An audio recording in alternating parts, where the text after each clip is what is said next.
warahmatullahi wabarakatuh. Perkenalkan, saya Mobiba. Di sini saya akan mempresentasikan analisis jurnal yang berjudul tentang hubungan penerapan perilaku cuci tangan dan jajanan sehat dengan kejadian diare pada anak usia sekolah dasar kelas 4 di SDN Negeri Kalibaru 03 Kota Depok tahun 2022. Selanjutnya yaitu ada jumlah variabel dan variabel. Jumlah dari variabel yang ada di jurnal yaitu ada 3 variabel, 2 variabel independen yaitu perilaku cuci tangan dan jajanan sehat, dan satunya variabel dependen yaitu kejadian diare. Selanjutnya variabelnya yaitu ada perilaku cuci tangan, sama jajanan sehat, sama kejadian diare. Variabel yang digunakan dalam penelitian ini merupakan variabel yang bersifat kategorik. Secara rinci yaitu yang pertama ada perilaku cuci tangan diklasifikasikan sebagai baik atau kurang baik. Nah, berdasarkan pernyataan dalam kuesioner tentang kebiasaan siswa saat berperilaku mencuci tangan, kategori ini diukur melalui pertanyaan yang menanyakan seberapa sering mereka melakukan cuci tangan sebelum makan, sesudah buang air besar, dan sebagainya. Yang kedua ada jajanan sehat dikategorikan berdasarkan persentase siswa yang melakukan jajanan sehat secara baik lebih dari 70% atau kurang dari 70%.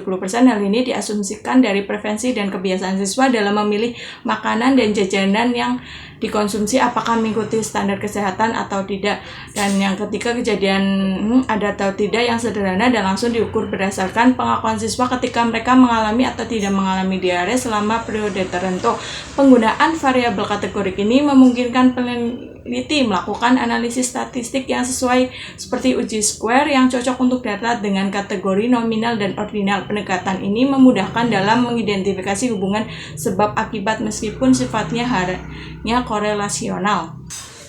Selanjutnya yaitu ada GAP. Nah, GAP dari jurnal tersebut yaitu ada cara untuk mengurangi penyakit diare di sekolah dasar. Masalah diare dapat bermula dari kebiasaan cuci tangan yang berkurang baik dan penggunaan jajanan yang sehat. Oleh karena itu, peneliti bermaksud melakukan penelitian mengenai hubungan penerapan perilaku cuci tangan dan jajanan sehat dengan kejadian diare pada anak usia sekolah dasar kelas 4 di SDN Negeri Kalibaru 03 Kota Depok tahun 2022. GAP dalam penelitian ini menunjukkan adanya pengaruh variabel independen yaitu perilaku cuci tangan dan jajanan sehat terhadap variabel dependen yaitu kejadian diare, yang artinya penelitian ini bertujuan untuk menegaskan apakah ada hubungan yang signifikan antara tingkat perilaku kebersihan dan kebiasaan makanan sehat dengan insiden diare. Dengan menandai hubungan ini, peneliti ingin menunjukkan bahwa perubahan perilaku yang positif, misalnya meningkatkan kebiasaan cuci tangan dan memilih jajanan sehat, dapat berperan sebagai faktor pelindungan terhadap diare. Ini sangat penting karena hasil penelitian ini bisa digunakan sebagai dasar program promosi kesehatan di sekolah serta meningkatkan kesadaran dan kebiasaan sehat anak-anak serta guru dan orang tua mereka. Jadi secara lengkap GAP tersebut adalah apakah peningkatan perilaku positif tersebut memang berkolerasi dengan penurunan angka kejadian diare. Jika terdapat hubungan signifikan, maka program edukasi dan intervensi di sekolah dapat difokuskan untuk memperbaiki kedua perilaku tersebut sebagai langkah pencegahan utama.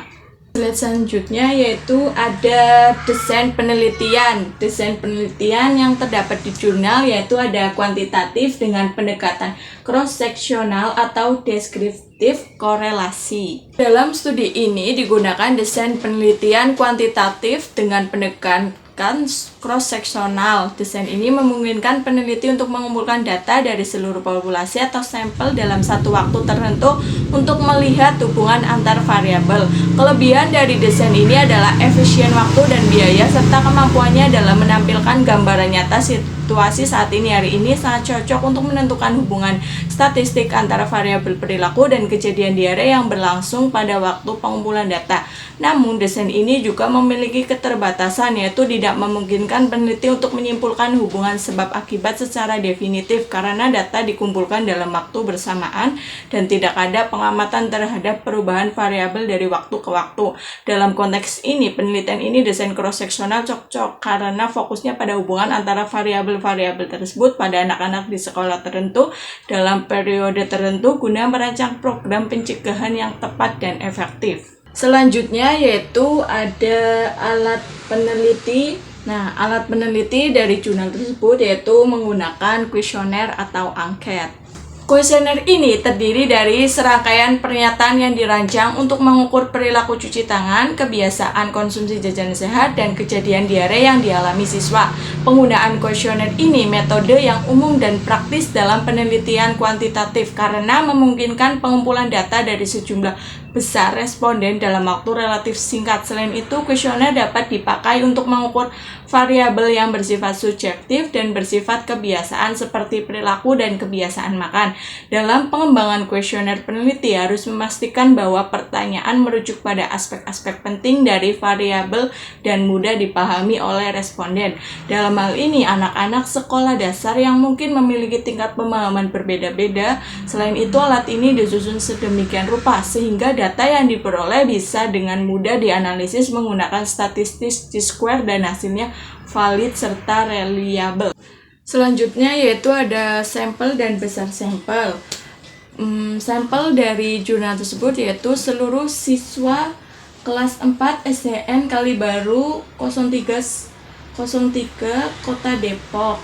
Nah, besar sampelnya yaitu ada 56 orang responden. Populasi utama dari penelitian ini adalah seluruh siswa kelas 4 di SDN Negeri Kalibaru 03 sebanyak 126 siswa. Yang digunakan adalah 56 siswa diambil secara probability sampling. Pemilihan sampel ini dilakukan agar hasil peneliti dapat mewakili seluruh populasi dan memiliki tingkat keberlakuan yang tinggi. Pengambilan sampel dari seluruh populasi ini penting dalam penelitian kuantitatif agar data yang diperoleh mampu menggambarkan kondisi sebenarnya dari populasi tersebut. Teknik probability memastikan setiap siswa memiliki peluang yang sama untuk dipilih sehingga hasilnya tidak bias dan bisa digeneralisasi. Penggunaan sampel berukuran 56 juga siswa dengan ketersediaan sumber daya, waktu, dan tingkat kepercayaan yang diinginkan dalam teori statistik. Jumlah sampel ini cukup untuk mendeteksi hubungan yang signifikan pada penelitian dengan variabel kategorik dan pola distribusi data tertentu.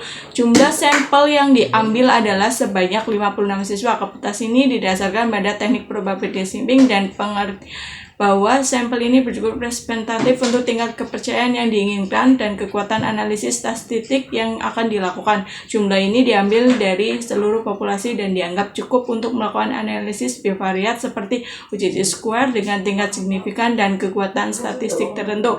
Dengan jumlah ini, penelitian dapat mendeteksi hubungan yang signifikan secara statistik bila memang ada. Pengambilan jumlah sampel yang tergolong kecil namun tetap mewakili adalah praktik umum dalam penelitian pada tingkat sekolah dasar di mana jumlah populasi cenderung terbatas dan harus dilakukan evaluasi yang efisien tanpa mengurangi keakuratan hasil. Nah, selanjutnya ada skala ukur yaitu kategorik atau numerik. Di dalam jurnal tersebut yaitu semua variabel diukur dengan skala kategorik. Yang pertama ada variabel perilaku cuci tangan yaitu baik atau tidak baik. Yang kedua ada jajanan sehat yaitu lebih dari 70% yaitu baik. Kalau kurang dari 70% yaitu tidak baik. Dan variabel yang terakhir ada kejadian diare yaitu ada atau tidak ada. Dalam penelitian ini seluruh variabel diukur menggunakan skala kategorik. Artinya, variabel-variabel tersebut diubah dalam kategorik yang memudahkan analisis seperti baik atau tidak baik untuk perilaku cuci tangan lebih dari 70%, kurang dari 7% untuk jajanan sehat, serta ada atau tidak ada untuk kejadian diare. Pendekatan ini memungkinkan responden untuk menjawab sesuai kategori tertentu yang kemudian diolah secara statistik. Pengukuran ini cocok untuk penelitian kuantitatif berbasis kuesioner dengan uji statistik chi-square karena data nominal dan ordinal yang memungkinkan analisis hubungan antar variabel kategorik.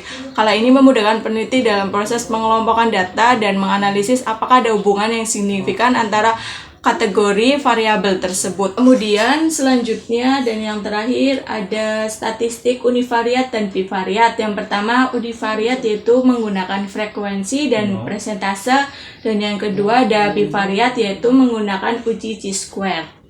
Analisis statistik yang digunakan setelah data dikumpulkan dilakukan analisis univariat dan bivariat. Analisis univariat bertujuan untuk menggambarkan distribusi data dari masing-masing variabel. Pengolahan data dilakukan dengan menghitung frekuensi dan persentase dari masing-masing kategori variabel sehingga diketahui gambaran umum mengenai kebiasaan dan kejadian di lapangan.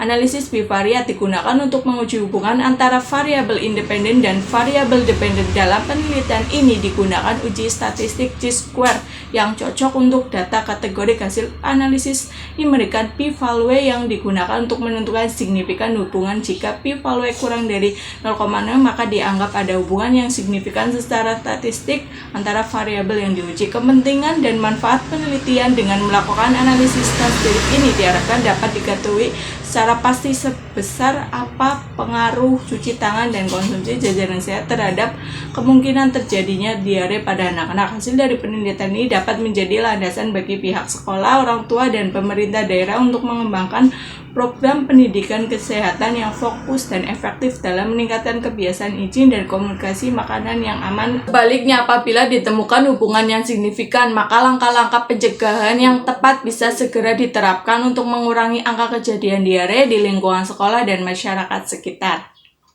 Sekian, terima kasih presentasi dari saya, kurang lebihnya mohon maaf. Wassalamualaikum warahmatullahi wabarakatuh.